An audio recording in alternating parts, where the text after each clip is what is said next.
What is up, everyone, and welcome to the 70th episode of the MMA Bourbon Appreciation Society. Jeremy Johnson along with Jim Range, and, well, Craig's not here tonight because Craig's on assignment. He will probably jump into the comments in a bit to take a look at things, but, make sure we're on the straight and narrow and talking a lot about whiskey technology and a lot of the down and dirty, because we know Craig loves that stuff. I know. We'll get big and deep into the weeds. It was kind of entertaining. Not this past week, the week before, we went to a whiskey tasting. Imagine that for us. For switchgrass. Switchgrass spirits, yes. And they started going into the details of everything, and Craig's sitting there at the dining table, and we're sitting there, and he's just rolling his eyes going, guys, please shut up. You're killing me. It was awesome. Big shout out to the Main House in St. Charles, Missouri for inviting the entire show over for the Switchgrass event. It was awesome.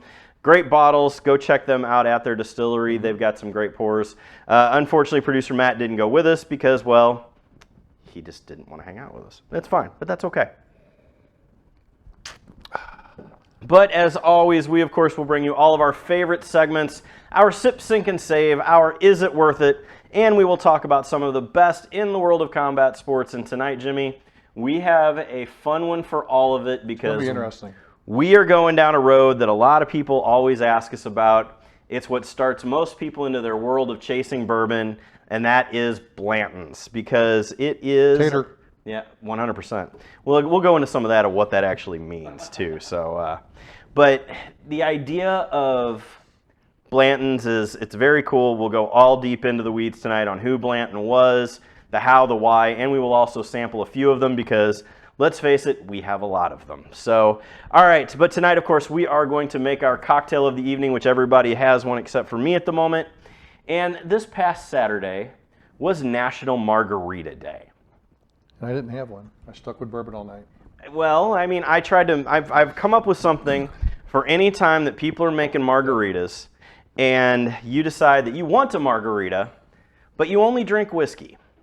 I think this works. It does, 100%. Yeah, so we're going to make you a bourbon Cadillac margarita night. So we're going to start off with Jim Range purchasing a new shaker so we all can make the shaker work, which is good. He's learning. I am learning. So, and also the margarita, it's one I think people who may not like bourbon will like as well. So it's not just for people that only want to drink bourbon, not tequila. Well, I appreciate that. So we are going to start off with 3/4 of lime juice. And then we are going to go to 3/4 of simple syrup. 3/4 of Grand Marnier. Now this is what makes it a Cadillac. So Grand Marnier is basically what is the word I'm looking for? Cognac. Cognac and orange liqueur. I almost said cognac liqueur, which is not a thing. Well, maybe we make it. And only when we make it. And of course, since it's Blanton's night, I mean, should we make a cocktail with Blanton's? Why not? Why not? Right? Why not? So we are going to throw in 1.5 ounces to 2 ounces of your favorite bourbon. Drop that in there. Give it a good shake. Now, what do you guys think about the idea of maybe salt or sugar on the rim of this? It wasn't my idea that I think it would work well. Now, I don't mind salt with bourbon, but I don't think it needs it. I don't think it needs it either. And I don't think salt would work with this one. I think it would have to be sugar. Yeah. So. And that might be a little bit too sweet for people. Yeah, exactly. So, all right. Man, look at that pour. Look at that pour, Jimmy. Not bad for the first time using that shaker. Yeah, not bad. It's got built-in measuring on the top of it, everything. You know, they should have sent one of those for free. Top it off with a lime squeeze, and that gives you a Cadillac bourbon margarita. Tell me what you guys think in the comments if you want this one, if you've ever had one. So, Jimmy, I like it. I do too. It's Matt, do you like it? Not too shabby. Producer DJ K-Pop is in rehab, so she can't drink anymore. I'm just kidding. I'm not. Yeah, she's not. She's not in rehab. She just, well, maybe she is. That's fine. You're looking kind of withdrawn. You could be. Jesus Christ. Oh, that stuff will get you every That's time. a topic we should not make fun of. No, so, it's not. Sorry. So no. Apologies for that. Apologies for that. She just quit drinking on us for a while. So, but anyway, all right. Rookie. I like it.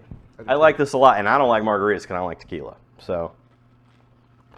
See, I love tequila. Let me know what you guys think in the comments. Also tonight, we have a new feature. So if you decide that you want to make a comment live on the air. Boy, that was a radio thing right there, live on the air. Yep. Okay. If you want to make a comment tonight, you will be shown up on the screen, and we can answer it, but everybody gets to see it. So if you feel the need, all of you who normally comment on the show, please jump in there. We already see one from Zach Giese, who tells us we need to come out to the club, which I believe is the St. Louis Bourbon Society, so we will definitely make that happen. So we've been talking about that for too long. We really have. We really have. All right, Jimmy. Something happened last week. Yeah, we may got a little bit of trouble. I was not expecting this one to be of anything that was going to get us in trouble. This wasn't going to be it. So I got a couple of messages, and legitimately, I got 2 people who messaged me, and they said that we are 100% wrong about Canadian whiskey. I mean, I wholeheartedly. They told me that we did not have the correct stuff. We were using just some bastardized American version, which is actually what one of the people said, of Canadian whiskey. Even though all of the stuff that we did was made in Canada, followed all the laws, I was told that I made it too simplistic and that, you know, it made fun of their culture and their heritage. And you know what? It'll be fine once you're our 51st state. So, but I know that there was some stuff that went down with the hockey thing, too, that there was some Canadians who figured some stuff out. Yeah, in the end, they did come out on top of us, which sucked ass. But when we played them in the regular round robin part, well, I heard we just kind of kicked the shit out of them in that game, but then we lost the final. Oh well, it doesn't matter as long as we won the fight. That's all we care about, right? Because isn't that all anybody watches hockey for? I'm telling you, hockey game breaks out. At some point in time, we're going to have a hockey player on to talk about the differences between hockey fights and MMA fights. I think that would be fun. So do we get Reed or do we get Cam to come in?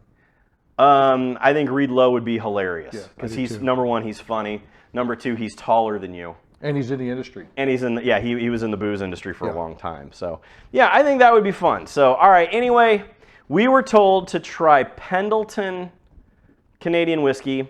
If you've had it, let us know in the comments. Is it better than? Because we basically thought that Crown Royal was about the only thing, because even the Caribou Crossing was not great. And I don't follow Canadian whiskey myself, so I'm the wrong person to ask what's good, what's not. All right, Zach Giese in the comments, no straight from the barrel. I mean, we just so happen to have one of those right there, too. So, yeah. Zach, there's a reason we didn't throw that one in, and I'll get to it in a little bit. Yeah, so, all right, but first, all right. So Canada, we apologize if we have offended. We are not here. We think of you as our special cousin to the north, so that's fine, and we will welcome you as our 51st state. Okay, next up.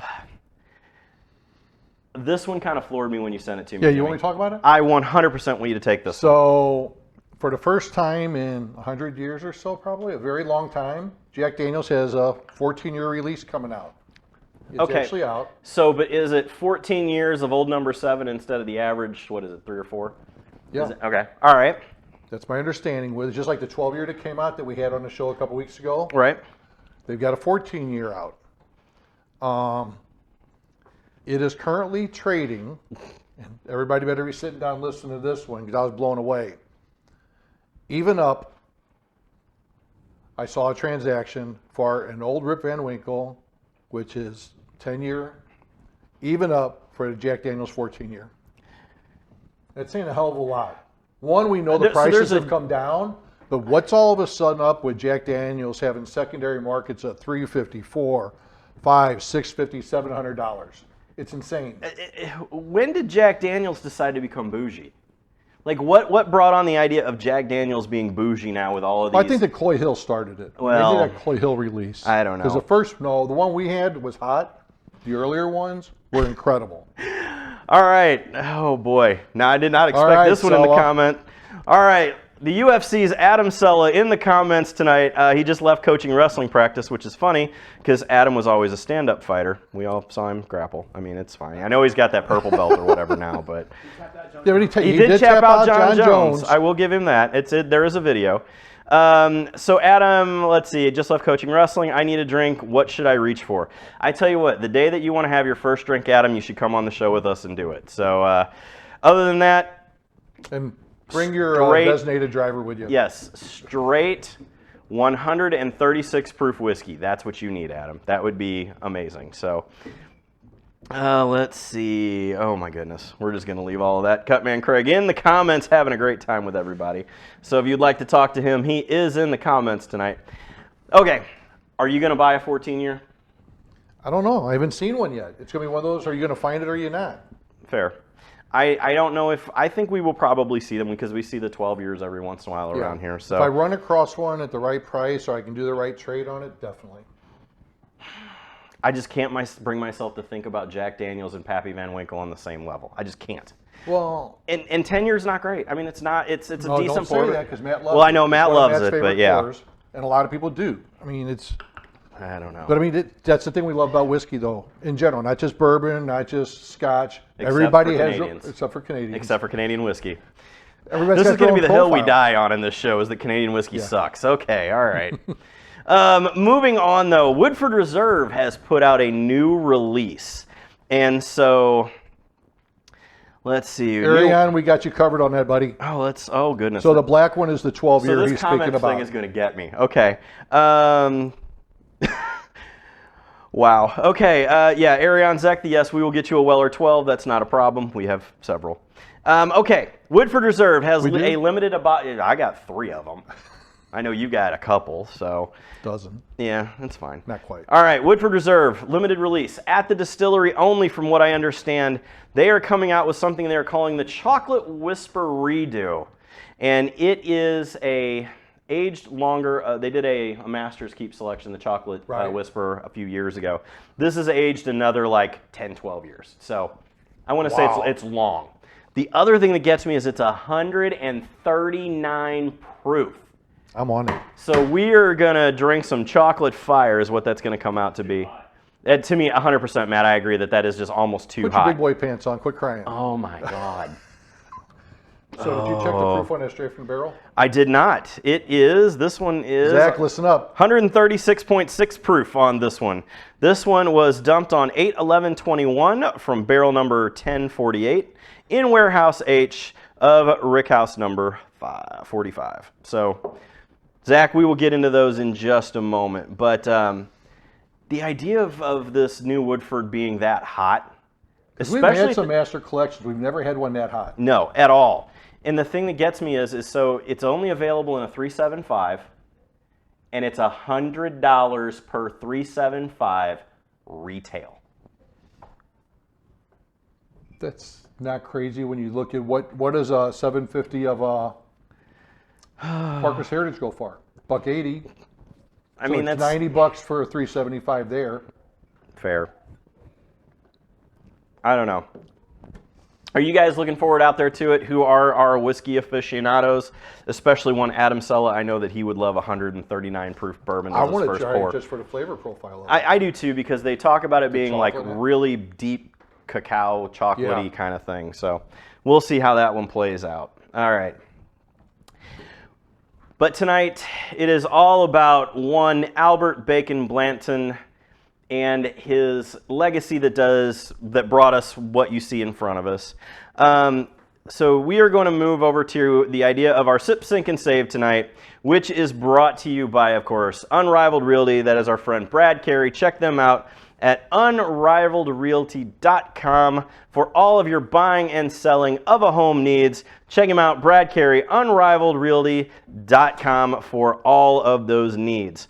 So before we go down the road, though, of our Sip, Sink, and Save, again, remember to text him at 314-378-6939. So Albert B. Blanton started off in the whiskey world as a young child, and he worked basically as like an office runner. Yep.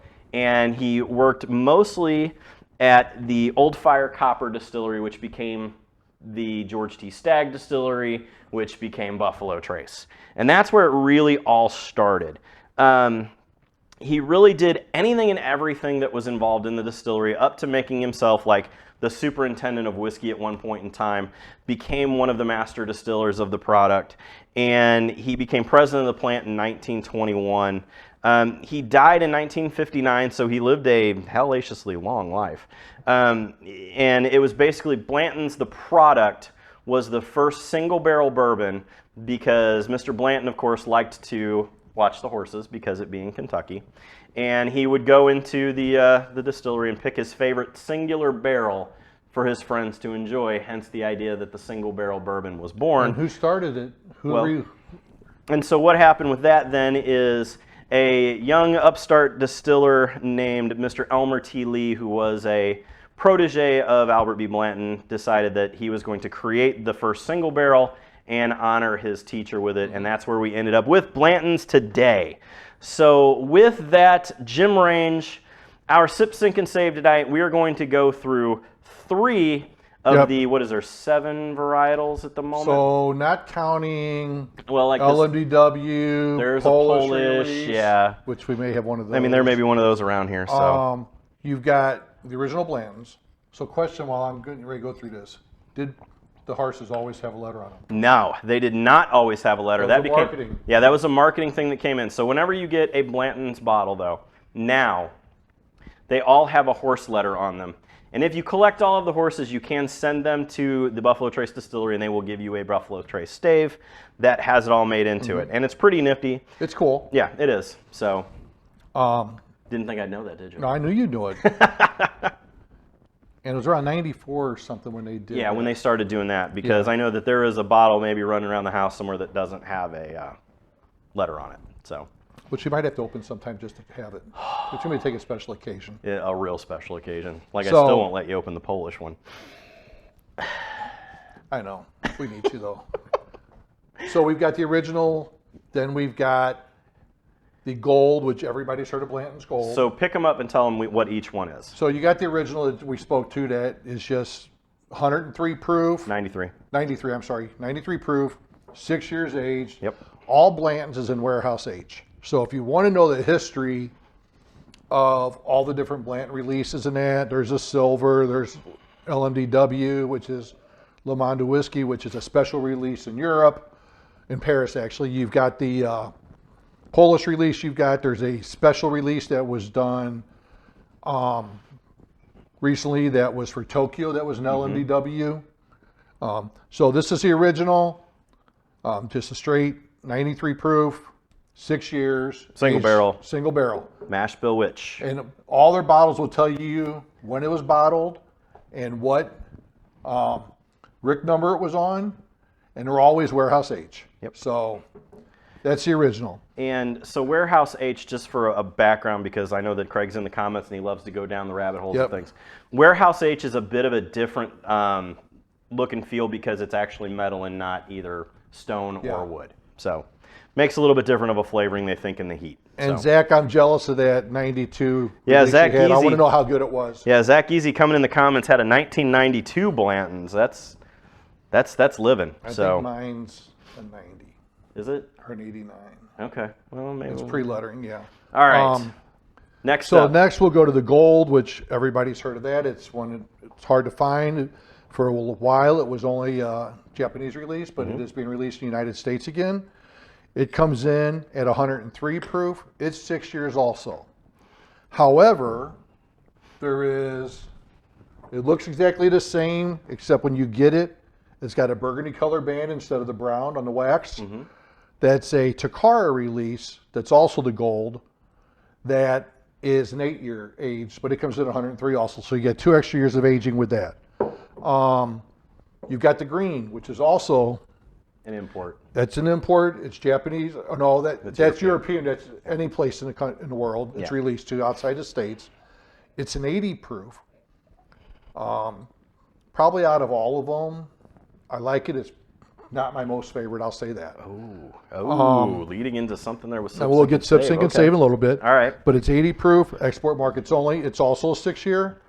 Then you got the black. which is a Japanese release only. It's not in the States. It's 8-year, 80 proof also.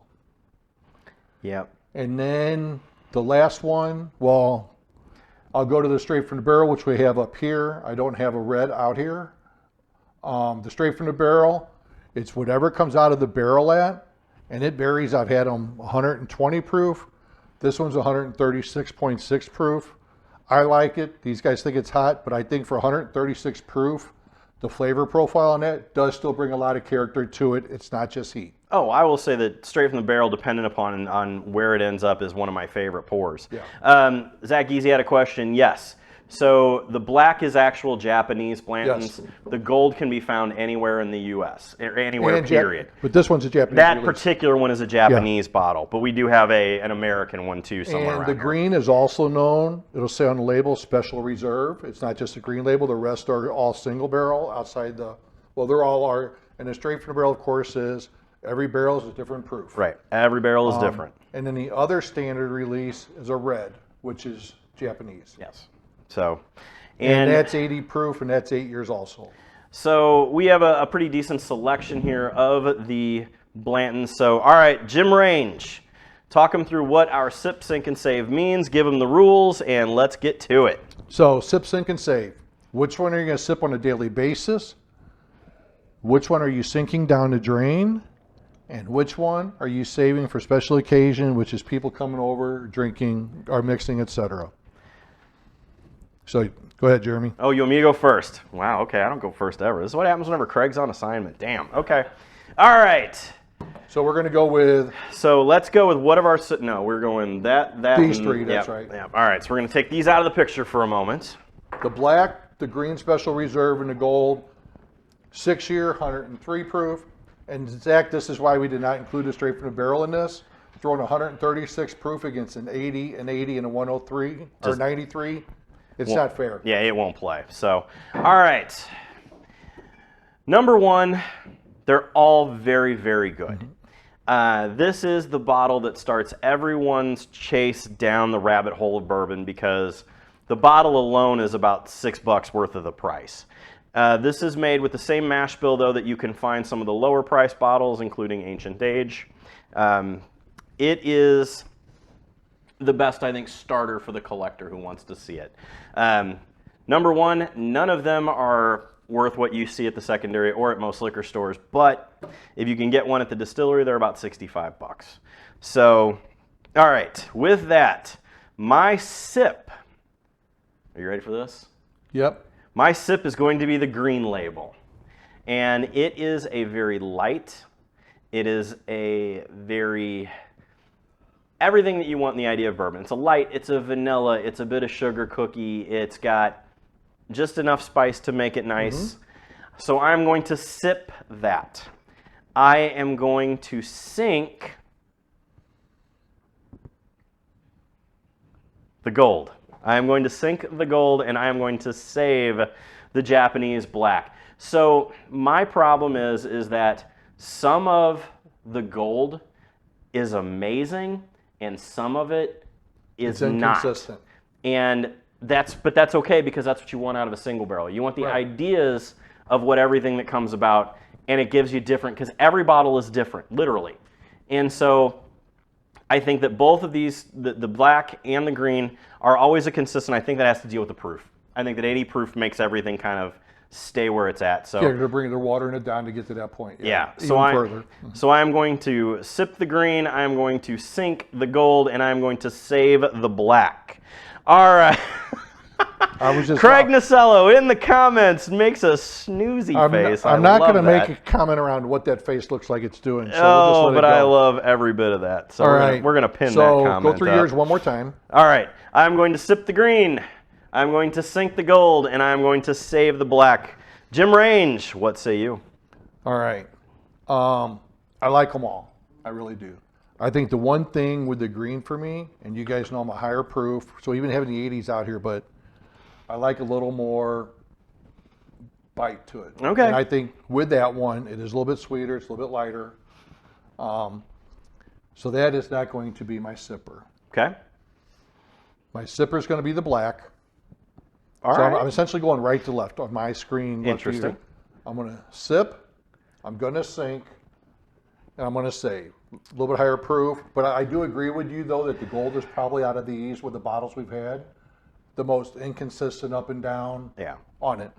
And I mean, they're selecting them to be, I'm going to make this a gold, I'm going to make this a green. Right. I'm going to make it a black. So they're picked, even though it's a single barrel, they're still picked to get to that. So you're right, with the consistency of it, and I might be partial too because the Takara gold is one of my favorites, and whenever I think gold, I got that Takara in my head too. Yeah, but the Takara comes off a whole different animal. It's a lot different. Because what it is the Takara distillery worked with Buffalo Trace, and there's a whole other consortium with it. And if we ever want to really go down the rabbit hole and not completely bore Craig to death in the comments, we will go down the road of what Takara was. All right, producer Matt, give me your sip, sink, and save, and I want to see this on the headset there, please. Zach's with me on the alignment of this. That's right. That's fair. No, I mean, but it's what we said earlier. Yeah. All right, Matt, hit us with it. I've only had the regular Blantons. He didn't drink them before. How do you work on this show and not have any of these? How did you not have any of these beforehand? And I call BS. You've never had these. You've had every one, including the straight from the barrel and the red. I'm interested in the sugar cookie. All right. Okay. Well, we'll get Matt a pour. He wants a sugar cookie? Yeah, he does. So, all right, producer Matt, I'm going to put it on this side over here. I was going to. Okay, you go that route with it then. Well, because I'm on an end just like you for a change. I mean, yeah, and he's got a decent pour. He really is. Ooh, I may have to find another one of those that's about gone. Oh, I think I've got one. I'll look. Thank you. All right. So, that, of course, is our sip, sink, and save for this evening. We've got a couple in the comments who have already given their choices. But remember, it's all brought to you by Brad Carey at Unrivaled Realty. Check them out at unrivaledrealty.com for all of your buying and selling of a home needs. That's right, unrivaledrealty.com. Brad Carey, thank you so much for, of course, being a part of this. And now we jump over to... a quick comment. How many times do we drink out of these bottles? A lot. Did you ever notice that statement on the top? What does it say? Standard drinks, 22 approximately. It says it on the band at the top. I've never seen that before. I haven't either. Interesting. So apparently you're supposed to get 22 pours out of this bottle. That's not going to happen. All right. Next. Sorry, I didn't mean to interject, but it was that's interesting. I was staring, it's like, what the hell's the 22 under for? All right. Not anywhere else. So for our Is It Worth It tonight, we are going to go to the world of Blantons again, and we are going to bring forth as you said, the chaser of all taters out there, and a tater is a newbie to whiskey who walks into liquor stores, doesn't buy anything else, goes, hey man, you got any Blantons? That's what it is. Jimmy Range. And I honestly, I think Blanton's gets beat up because of that. 100%. Because then all the cool people are like, gimmicky, right. But all the cool people are like, oh, there's so much better whiskey. I'm like, yeah, there is, but shut up. There's a lot worse too. People like it. People like the bottle. They think it's cool. Shut up. People can drink however they want. That's right. Elmer T. Lee used to drink it with Sprite and loved it. Okay, Jim Range, talk us through. All right, so we all know this is the normal bottle. So our normal bottle is just regular price, $70. Now it's gone up a little bit. Makes a nice drink. It's a great sipper. You can mix it, as we've seen. Secondary was around 110, 120. It's back down to 100. Yeah. So we've seen the markets really settle down. Hence Jack Daniels being traded for traded straight up for an old rip. That's so. Matt's shaking his head. So yeah. So is it worth it at 70? Is it worth it at 100? Conspiracy theory. What if the Jack Daniels marketing team is buying these bottles to drive up the on their... Wow. That went down a rabbit hole if you didn't hear what producer Matt said. Is the Jack Daniels team buying these all up for the viral marketing of it? So, all right. Jimmy Range at $70 retail, at $100 secondary. Is regular Blantons worth it? You know what? It's one of those you always want to have around just because people want to have it. They can't get to it. Yep. So if I run across it at $70, I'm grabbing it. And if I don't have one and haven't run across one in a while, and we're in St. Louis. We've mentioned this before on the show. Our regular Schnucks and Deerbergs do get them in fairly regularly, so you can find it there, and they don't mark it up, which is good. Yeah, they don't, and that's pretty cool. And at the same time, at 100, it's not my go-to at 100, but if I don't have it, and I know I got people coming over who like it or want to try it, I'll grab it. Right. So I'm not saying a hard no at 100, but at 70, I would grab it and have it around. Yeah, 70, 100%, I would definitely go with it. $100 is kind of pushing it just on the flavor alone, but again, it's one of those that you want to have in the house just for the people who are like, yep, I want to see it. Do you have it? Because everyone who walks into my house, they want to see the Blantons, and then they want to see the Pappy Van Winkle. Yeah. Just to see them for real. They want to try. Yeah. And at 93 proof, it's low enough proof that it's not going to kill them. It's not going to kill them. Yeah. And it's got a decent flavor to it that you can. Absolutely. So I agree wholeheartedly with everything that you said. At $70, 100%, I'll pick it up every time that I see it. $100, I got to really need one, and I think I have 4 or 5 at home, including some barrel picks. And Zach, I'm with you 100% on the same price for the OWA. I'll grab that OWA in a heartbeat at the same price. Okay. Agreed. But, and Zach, you can jump in the comments with this also. OWA, or that is Weller Antique 107, is what that is not as sought after as one of those. And so that's kind of what plays into this idea of it. So drinking wise, 100%, I love OWA. At 107 proof, it's amazing. But again, you get the guy who's fresh out into the bourbon world, he wants to see the Blantons over, he wants to see the Wellers. And we have all of the Wellers. I mean, except for the Dan Weller, which you don't have one of those yet. But no, and I don't have a Millennial. Yeah, that Millennial thing, man, though, it's a bunch of hocus pocus. So, and I agree with Mr. Craig in the comments, as long as it's not Canadian whiskey, it's worth it. Because until they become our 51st state, no. So, all right. Moving into the world of combat sports. And that is, of course, brought to you by Yo Roy Tape at Yo Roy USA. It's all good. What? He's not here. We don't have to give him the sponsorship. That's fair. He's on assignment, so yes, he's on assignment. We got to give him the shout, you know. We even left him a spot. You know, it was like Premier Digital Solutions supplied all the bourbon tonight, so we can go with them. Well, that's fair. I mean, that's fair. Okay. Love you, Craig. No, it's all brought to you by Yo Roy Tape, the best in athletic tape for all of your needs. Strap it on your hockey stick, Canada. It's fine. Next thing you know, we are all talking about GFL. That is right, the Global Fight League, which they have finally announced their fights, gentlemen. Producer Matt, please get your radio ready because this is about to go down. Is Adam still on here, hopefully? I don't know. Are you there? I wonder if Adam got signed because it seems like everyone got signed who's ever been in the UFC. So, all right, Producer Matt, they have released the fights. And this reads like UFC 2004. So we have, I'm going to go over the fights that have been released so far. Frank Mir versus Fabricio Verdum. Uriah Faber versus Renan Barão 3. Because why don't we? You got to have a trilogy. I mean, yeah. Uriah Hall versus Diego Lima. And Yoel Romero versus Shogun Rua. So basically, it's the battle of the grandpas at the barbecue. And then Chris Weidman taking on Luke Rockhold, which Luke Rockhold most recently had competed in bare knuckle, got punched in the mouth and said, I'm not doing this shit again. So, Matt, tell me your thoughts on this, because now they went from April to May releasing the fight card. So, number one, Matt, is this really going to happen? You seem to be closest to everyone in this, so tell me about it. I think it does happen. Okay. I mean, a t-shirt company had, 3 events, and... Okay, so you're going down the Affliction route. Okay.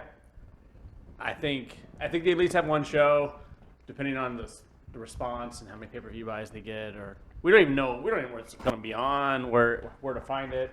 And it's supposed to go in a couple of months. 2 months. Yeah. So they originally started, they said they were going to go in April, and then it got pushed back to May. They just released the fights, and there's already been a trade. Have you heard this? No. Luke Rockhold has been traded I don't know. I mean, I literally. So I was he's got a fight and they're trading him. Yeah. So Well, apparently they don't want a loss. They're very smart. trading each other. Yeah. Well, it's a this league. is so. Oh God.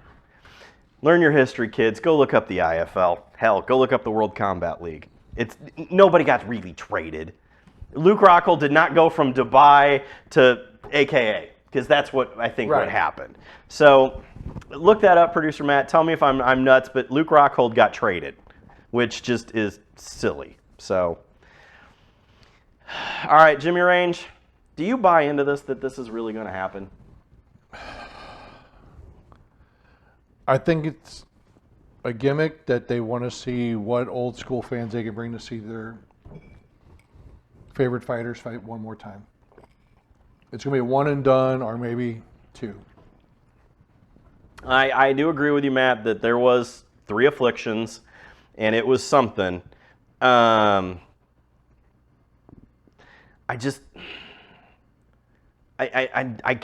can't wrap my head around that legitimately Shogun Rua is going to fight Yoel Romero when Shogun Rua hasn't fought in like 5 years. Yeah.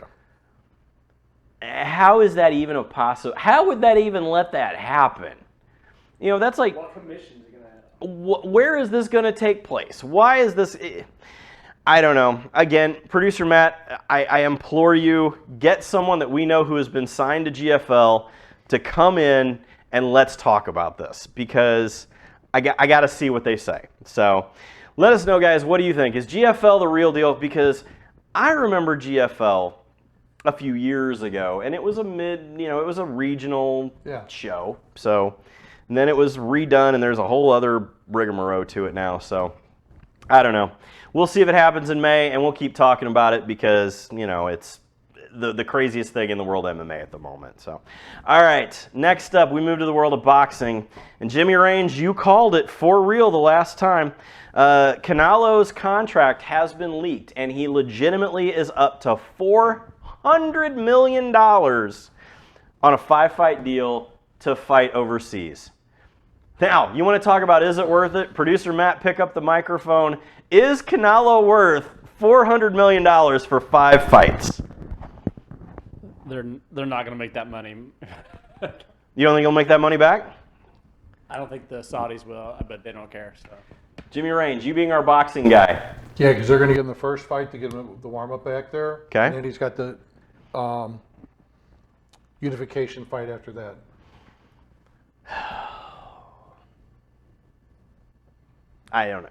Him and Crawford will be the unification fight. So do you think And he I fights? think- Okay, so do you think he fights Bud for this in this Next one? in these matches coming up? You think it's the next one? You think he does one warm up and then he goes after? Oh boy, when he loses, they're going to be pissed. He's not going to lose. You don't think he'll? You don't think he'll lose to Crawford? No.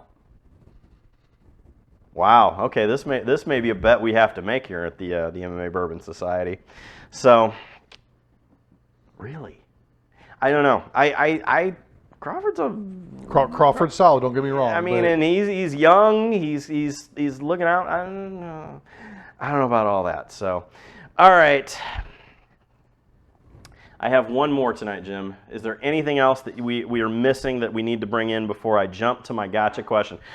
Pick up the microphone, Matt, and tell me it looks like you have one. I have a gotcha for you. Oh, you have a here gotcha we for go. me. Okay. All right, let's hear it. Thoughts on the last emperor, Fedor Oh, Emelianenko, God. signing with Bare Knuckle NFC? I expected that to be Jeremy's second gotcha because he already told us what the gotcha was ahead of time. So I thought that was going to be a real gotcha. I couldn't even bring myself to put this one in because I'm so sad about this. Okay, so number one, Fedor Emelianenko in his time is the GOAT of the heavyweight division Yes. of MMA. If you don't know who Fedor Emelianenko is, number one, I feel sorry for you, and number two, go learn your history, kids, because Fedor was an amazing, amazing fighter out of Russia. 2, maybe 3 years too long, Well, give or take. and now, who have they? I know. Want to see him fight Mike Perry? God, do I want to see Fedor fight Mike Perry? I kind of do. I'm not going to lie now that you say it. But okay, but they're in differing weight classes. Because Fedor's a heavyweight. Fedor will always be a heavyweight. He can't get lower. Yeah, I mean, well, he could. He was always the doughy guy who never showed I'm saying emotion. he's not going to get lower. 5'9". Right, exactly. So, who would you put in the world of bare knuckle boxing? Ben Rothwell. Ben Rothwell would absolutely kill Fedor in that sport. So I have worked for BKFC at one point, and I saw Houston Alexander damn near kill a guy, like scared shit out of me. I cannot imagine what somebody like Ben Rothwell, who has these gigantic hands, is much younger than Fedor, much taller, and much bigger. Ooh, God, that sounds just dreadful for see to me but I'm living in the past.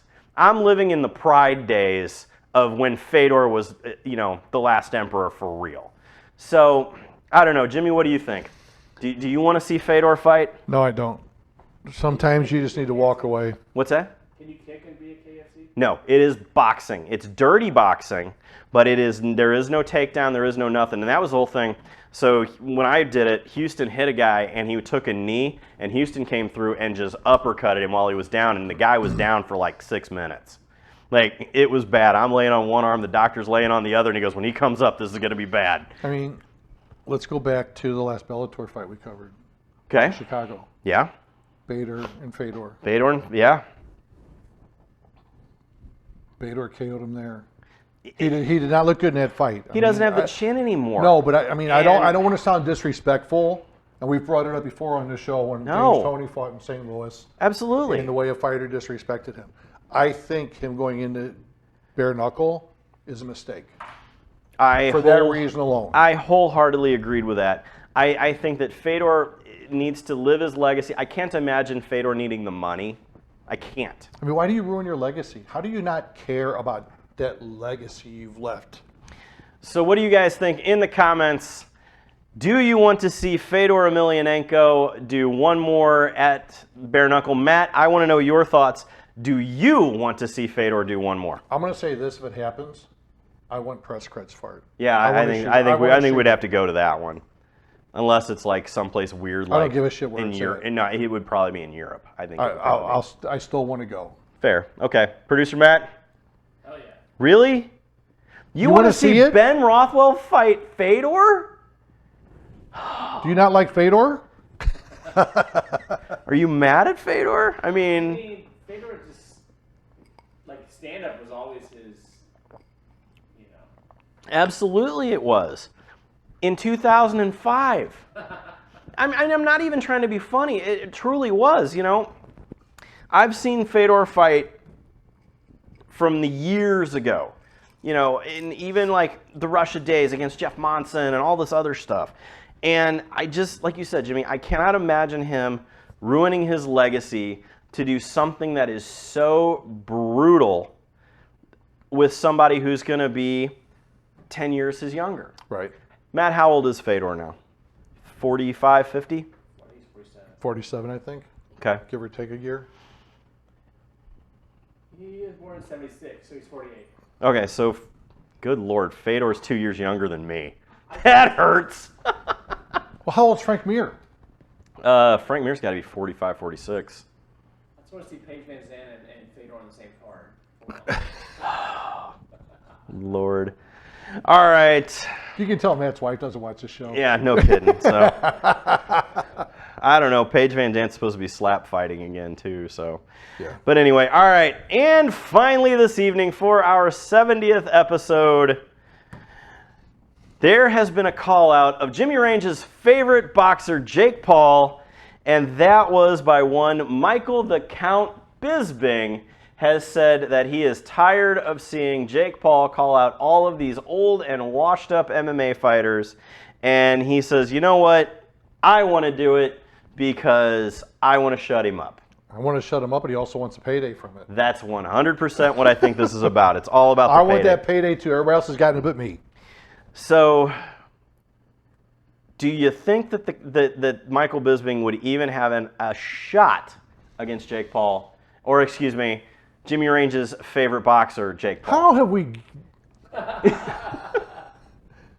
I'm just gonna start wearing that shirt every show. 100% you should. Oh, Fedor's the same age as Craig. That's sad. Craig's old too, though. That's all right. Anyway, so Jimmy Range's favorite boxer, Jake Paul, versus Mike Bisping. Yes or no? No. No? Why? You afraid your favorite boxer loses? No, I'm not afraid of it. I mean, I just don't think Bisping has the boxing tactical, strategic footwork and stand-up striking for it. I don't think they'd let him do it. I don't think he's had enough boxing fights because you have to have a minimum of 10 fights to fight somebody with 10 fights. That's how the commissions keep it. They change it. They fluctuate. You can probably get in there with 3 fights. Just hit a couple warm-ups to get there. Oh, so that, and would Michael Bisping see it coming with that hook? Michael Bisping only has one eye. Right. So, and that's the other thing. Would they let him with only one eye box? I mean, thanks it's different in MMA. You're right. Thanks to TRT Vitor, he only has one eye. So, I think personally, Michael Bisping needs to stick to commentating. He does a pretty good job with that. I do not think that he would do well against Jimmy Range's favorite boxer, Jake Paul.